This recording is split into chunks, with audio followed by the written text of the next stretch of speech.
Bueno, los primeros 5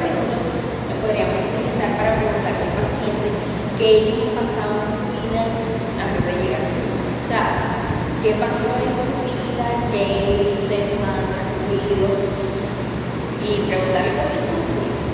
Bueno, y también podemos utilizar para revisar la tarea que le mandamos de la semana anterior.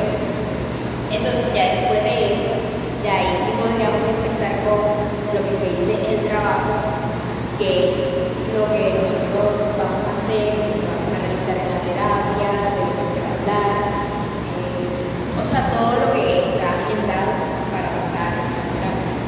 Ya después de eso, entonces ya en los últimos minutos lo podríamos utilizar para hacer una retroalimentación.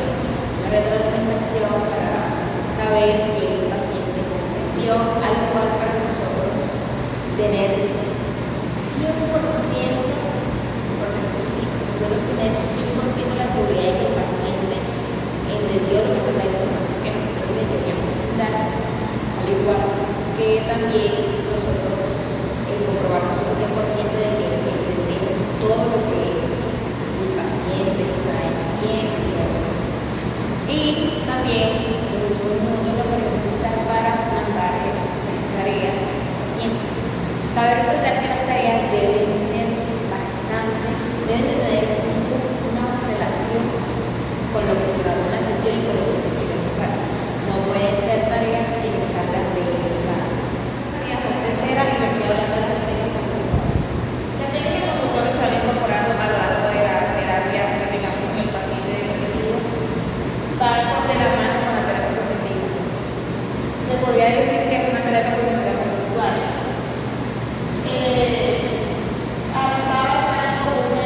Una especie de técnicas que voy a describir a continuación. Entrenamiento y asertividad. Entrenar al paciente a que tenga conductas que protejan sus derechos, pero que tampoco vulneren los derechos de las otras personas. Entrenamiento en habilidades sociales. Entrenar a los pacientes para que sepan comportarse en sociedad. Por ejemplo, en una conversación que tengan en un grupo de amigos, en una entrevista de trabajo, etc. Distracción. Enseñar a los pacientes a utilizar mentalmente pensamientos para evitar pensamientos negativos. Entrenamiento en habilidades de comunicación. Entrenar a los pacientes con habilidades que los harán más eficaces y los verán más oyentes y hablantes. Relajación. Entrenar al paciente en diversas técnicas de relajación como un medio para afrontar la ansiedad. Visualización. Enseñar a los pacientes a usar imágenes placenteras, por ejemplo, escuchar música, pero que sea una música que nos dé motivación, no que sea música triste. Y también mecanismos de relajación, por ejemplo, yoga, técnicas de respiración también les puede servir mucho. Visualización. Enseñar a los pacientes a usar solución de problemas. Enseñar a los pacientes a generar, evaluar e implementar posibles soluciones de problemas que se les presenten en la vida cotidiana. Técnica de programación de actividades. Esto sirve para que el paciente organice su día a día. La importancia de esta técnica es que el paciente intente hacerla, que por un motivo que no la haga, no se sienta frustrado. No debe preocuparse si no es capaz de hacerlo. Hay que insistir mucho, como terapeuta, tiene que insistir mucho al paciente para que tenga la habilidad y la motivación para que haga las actividades. Un ejemplo.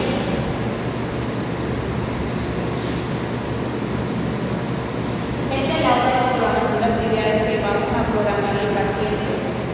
La hora y el día. Un ejemplo. En el día, por ejemplo, el lunes, podemos colocar, puede hacer ejercicio, cuántas horas puede lavar la cara. En la siguiente hora, que puede ser de 10 a 12 del mediodía, ya sea si es ama de casa, que esté en la casa ocupada en las tareas del hogar o con los hijos. Técnica de dominio y satisfacción. El dominio se refiere a la sensación de logro que puede tener el paciente al realizar una tarea específica, mientras que satisfacción se refiere a los sentimientos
es donde el paciente toma que no es capaz de acceder al segundo cognitivo. El paciente debe anotar la mayor cantidad posible de pensamientos y emociones.